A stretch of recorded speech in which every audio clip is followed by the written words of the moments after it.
خودی مرا باز در یک آغاز روز نو بپذیرید بینندگان عزیز و دوستان رادیو زودی. همین حال آنهایی که ما رو تماشا دارند شعله گلخوجه هستم. ساعت 1 با وقت پراگ چون همیشه در تقدیم نوید بامدادی. امروز چهارشنبه است 20 فوریه و امیدوارم که هر کجایی که هستید خوب و سلامت هستید و چون معمول همراه ما میمونید در چند دقیقه و خبرهای تازه رو از رادیو آزادی میشنوید. و نخست شروع میکنیم از باد و هوای سه کشور. در پراگ امروز هوا ابری است و در دوام روز حرارت تا 8 درجه بلند می شود. در مسکو امروز هوا نسبتا گرم می شود، یعنی 2 درجه، ولی برف و باران می بارد. امروز در دوشنبه هوای بارانی پیش بینی شده است. انتظار می رود روزانه هوا تا 8 درجه گرم شود، اما شبانه بریدن برف در نظر است. خوب ضمن صبحی بر وقت امروز ساکنان تاجیکستان را 2 زمین جنبی تکان داد. فاصله بین این زمین جنبی ها 10 دقیقه بوده. در ساعت 6:25 و 6:35 به قید گرفته شد. بنا به اطلاع خدمات گیوفیزیکی اکادمی علوم تاجیکستان، مرکز زمین جنبی در 22 و 19 کیلومتری جنوب و شرق پایتخت در منطقه وحدت صورت گرفت. اولین شدت زمین جنبی 3 بال را تشکیل داده است و بعداً شدت دومی زمین جنبی سخت‌تر بود، یعنی تقریباً 4 بال رو در بر گرفت. طبق معلومات پیشکی در حال حاضر تلفات جانی و مالی در پای این زمین جنبی ثبت نشده است و باید گفت که تاجیکستان در یکی از منطقه‌های زلزله خیز قاره آسیا جایگیر است و مسئله در کشور صدها زمین جنبی ثبت می شود که در نتیجه آن منزل‌های ساکنان ویران می شود. خب نگاه می‌اندازیم به خبرهای دیگر. روزنامه معتبر آمریکایی واشنگتن پست میگه جمهوری مردمی چین در تاجیکستان چند سال است که یک پاسگاه نزد مرزی دارد، هرچند دو کشور هیچگاه آن را رسما اعتراف نکردند. در گزارش مکمل روزنامه که روز 18 فوریه در وبسایت آن نشر شد آمده است پاسگاه خاکسارانه در نزدیکی گذرگاه وخان در افغانستان و در قلمرو نویه مرغاب است و به گفته گاری شیح مؤلف مطلب 3-4 سال است که وجود دارد. خبرنگاری واشنگتن پست نوشته است که چندی پیش هنگام سفرش به مرز تاجیکستان و افغانستان این قرارگاه نظامی چین را دید و گروهی از نیروهای چینی را واخورد که در بازار شهری مرغاب خرید می‌کردند. به قول خبرنگار آنها لباس سربازان واحدهای نظامی چین در ولایت شینجان اویغور را دارند که اساساً مسلمانان آنجا زندگی می‌کنند. خبرنگار می‌نویسد با یک سرباز چینی که خود را معرفی کرده است در بازار صحبت کوتاهی داشت و گفته است که 3 و 4 سال است که در تاجیکستان هستند. در گزارش آمده است که در پاسگاه همسایه تاجیکستان و چین دیده می شود، ولی معلوم نیست پول نگهداری را کی می‌پردازد و ساختمان به کدام طرف تعلق دارد. واشنگتن پست عکس ماهواره‌ای را نشر کرده است که یک بنای خرد، خوابگاه و میدان تعلیمی در آن دیده می شود. عکس قرارگاهی را که 3 بنای علیحده و مناره مخابراتی دارد در گزارش جای دادند. واشنگتن پست درباره تعداد سربازان چینی در تاجیکستان معلومات دقیق نداده است، ولی از قبل ساکنان مرغاب آورده است که ممکن است 10 ها و یا 100 ها سرباز چینی در پاسگاه مستقر باشند. واشنگتن پست نوشته است وزارت‌های امور خارجه و دفاع چین مسئله پاسگاه را شرح ندادند. وزارت امور خارجه تاجیکستان در یک بیانیه رسمی به واشنگتن پست گفته است در تاجیکستان هیچ پایگاه جمهوری مردمی چین وجود ندارد و هیچ گفتگو درباره تأسیس پاسگاهی نبود. در همین حال مقامات تاجیکستان تاکنون به این گزارش نشریه آمریکایی واکنش نکردند، اما یک مقام در سرریاست نیروهای مرزبانی در کمیته امنیت ملی تاجیکستان در رابطه با مطلب واشنگتن پست به رادیو زودی گفت در نویه مرزی مرغاب ستاد مشترک مرزبانی تاجیکستان و چین فعال است و چند سال پیش تأسیس شده است. و رو میریم به خبرهای دیگر. جنبش اصلاحات و رشد تاجیکستان گفت که به جای شراف‌الدین گدایف نفری را با نام علیشیر عبدالرحمانوف رهبر انتخاب کرده است. این جنبش که سال گذشته در اروپا تأسیس یافت در حال رهبری نو انتخاب کرد که شراف‌الدین گدایف رهبری همکنون سابقش در شرایط مرموز به تاجیکستان برگشته است. وزارت امور داخلی بازگشت گدایف یک منعقد حکومت تاجیکستان را اختیاری نامیده میگوید که به زودی عفو می شود. جانبداران گدایف شرایط بازگشت او را مرموز نامیده میگویند که او با ماموریت به روسیه رفته بود و ربوده شد. در دوام 5 روز اخیر ویدیوهای با شرکت گدایف در وبسایت وزارت کارهای داخلی و شبکه‌های اینترنتی نشر میشوند که در آن ادعا میشود که این رهبر پیشین گروه 24 گویا پشیمان شده به وطن برگشته است. علیشیر عبدالرحمانوف که روز 18 فوریه رهبر جنبش اصلاحات و رشد تاجیکستان انتخاب شد، در صحبت کتبی با رادیو زودی گفت که با مقصد پیاده کردن هدفهای شراف‌الدین گدایف این وظیفه را бардошт гирифта аст. Ӯ гуфт дар қадами аввал барои озодии Гадоев талош хоҳанд кард. Абдурахмонов афзуд ки Гадоев бояд дар навбати аввал бо вакили дифоъ таъмин ва вазъи сиҳатиаш аз ҷониби комиссияи мустақил ташхис гардад. Алишер Абдурахмонов як нафари ношинохта аст ки худро як узви мухолифони ҳукумат дар хориҷа меномад. Ба гуфтаи ҳамсафонаш ӯ корманди собиқ вазорати корҳои дохилии Тоҷикистон буда бо далели фишор дар Аврупо паноҳанда шудааст. имрӯз Владимир Путин соати 10 ба вақти маҳаллӣ дар назди парлумони Русия паёми солонаи худро ироа мекунад. Ироаи паёми президент дар ҳолест ки طبق назарсанҷиҳо маҳбубияти ӯ дар афкори умумӣ ба поинтарин сатҳ таи 13 соли гузашта расидааст.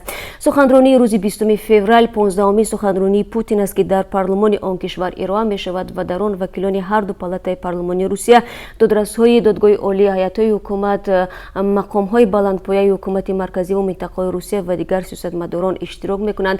таҳқиқоти муассисаи вобаста ба раёсати ҷумҳурии Русия нишон медиҳад ки аз 5 нафар шаҳрванди Русия дар фақр зиндагӣ мекунад ва ба назар мерасад бо афзоиши фақр ва мушкилоти иқтисодӣ маҳбубияти Путин низ рӯ ба коҳиш гузоштааст. соли гузашта Русия саҳнаи тазоҳурот ва эътирозҳои мухолифонро дар худ ҷой дода буд. ҳазорон тан аз шаҳрвандон дар эътироз ба ислоҳоти низоми маош ва тарҳи нафақа аз сӯи ҳукумат борҳо дар шаҳрҳои мухталиф гирдиҳамоӣ карда ва садҳо нафар дар эътирозҳо ба интихоботи президентӣ ва дар ҳимоят аз таҳрими он боздошт шуданд.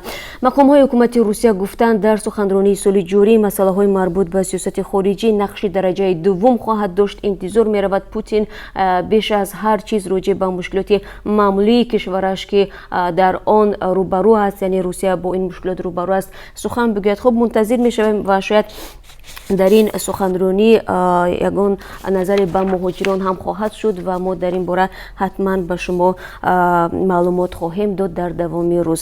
ва нигоҳе меандозем ба хабарҳои дигар. Иёлоти Муттаҳидаи Амрико аз Покистон даъват кард ки масъулони бомбгузории маргталабона дар вилояти Кашмирро ки боиси ташаннуҷ миёни Исломободу Деҳлӣ навш шудааст, муҷозот кунад. 14 феврал бар асари ҳамлаи маргталабона ба нирӯҳои Ҳиндустон беш аз 40 сарбози ҳиндӣ ҳалок шуданд. ҳамларо гурӯҳи ситезаҷӯи ҷайши Муҳаммад бардошт гирифт ки қароргоҳаш дар Покистон аст.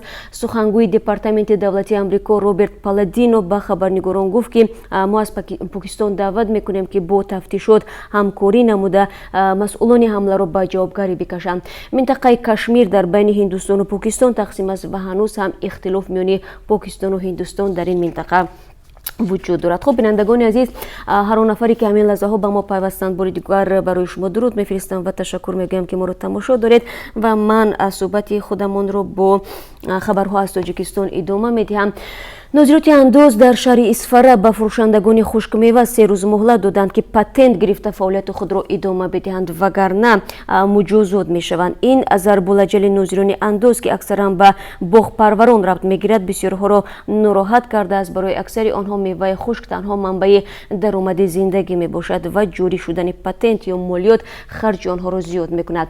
аз ҷумла Хушрӯз Мусоев, як сокини Исфара, мегӯяд парвариши зардолу ва фурӯши меваи хушки дар он ҷо ки ӯ парвариш мекунад ягона даромади оилаи 6нафариаш аст ва агар патент бигирад беш аз нисфи даромади моҳонаашро маҷбур аст ки барои ин андоз бисупорад. хуб, ҳушдоре ки Хушрӯз Мусоев ва дигар ҳампешагонаш аз нозирони андоз гирифтаанд огоҳ мекунад ки дар сурати надоштани патент бо арзиши 500 сомонӣ ҳар яки онҳоро ҷарима мебанданд ва фаъолияти онҳо ғайриқонунӣ эътироф карда мешавад. ва бояд гуфт ки дар боғҳои Исфара аслан меваҳои мухталифи зардолу парвариш мешаванд ва даромади аксар сокинони деҳоти ин минтақа низ мутаносибан аз парвариш ва фурӯши ҳамин меваҷот аст ва қисмати зиёди маҳсулот ба гуфтаи сокинони ин минтақа ба Русия интиқол дода мешавад. ва бояд гуфт ки даромад аз фурӯши маҳсулот дар Русия беҳтар назар ба Тоҷикистон аст, вале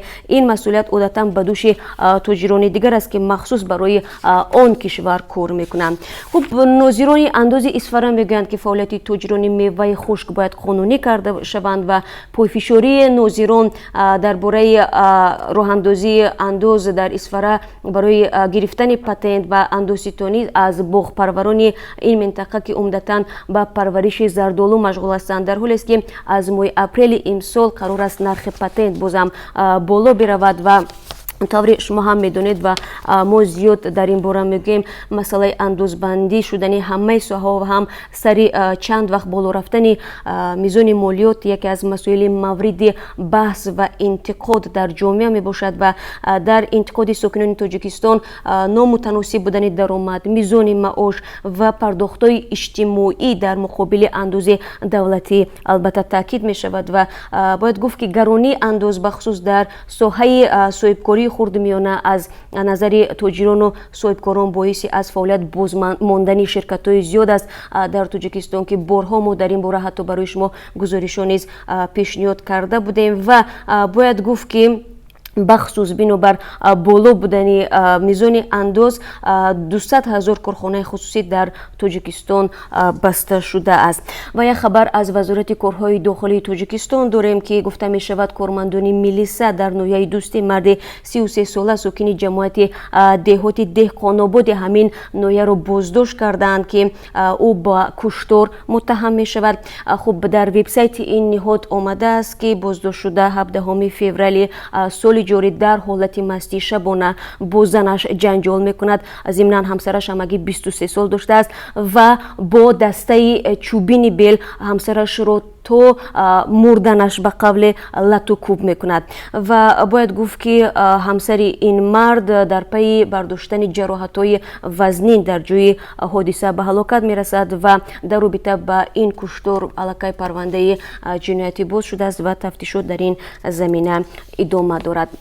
و یک خبر دیگر امسال نورک میزبان نوروز جمهوری می شود. انتظار می رود جشن کلان نوروز روز 20 مارس در میدان مرکزی شهر نورک با حضور پرزیدنت تاجیکستان امامعلی رحمان برگزار شود. به گفته شهلا حسن‌زاده معاون رئیس شهر نورک آمادگی‌ها برای برگزاری جشن علاقه شروع شده است و قرار است 12,000 ساکن شهر نورک و ناحیه‌های اطراف آن در تجلیل این جشن جلب کرده شوند. از جمله در تشکیل برنامه تفریحی نوروزی قرار است 8,000 دانشجو از دانشگاه‌های دنغره و باختر و یوان هم شرکت نمایند. ضمناً بودجه تشکیل جشن نوروز سال 2019 آشکار نمی شود ولی در گذشته مطبوعات نوشته بود که خراجات تشکیل جشن میلیون ها سومانی را تشکیل میدهد.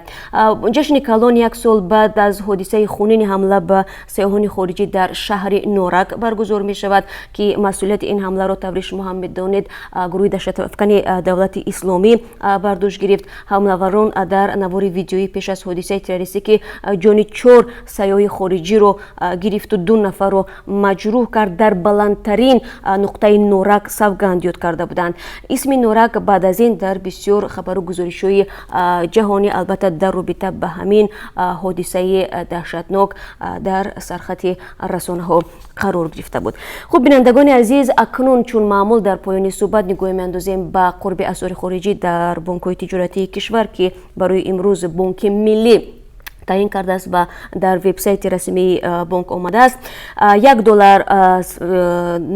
9 سومانی و 43 درم، 1 یورو 10 سومانی و 64 درم و 1000 روبل روسی برابر است به 142 سومانی و 60 درم. و البته شما از ما میپرسید که چرا به هنگام خرید و فروش قرب اسعار خارجی برای شما با نرخ پایین‌تر پیشنهاد میکنند. خب برای شما من میگم که شما میتونید در این رابطه عرض کنید بازم به بانک ملی که آنها باید عرض شما رو در این رابطه و شکایت شما رو در این رابطه قبول کنند و ما هر رقمی رو که هر سو برای شما میگیم به واسطه از خود وبسایت رسمی بانک ملی میگیریم.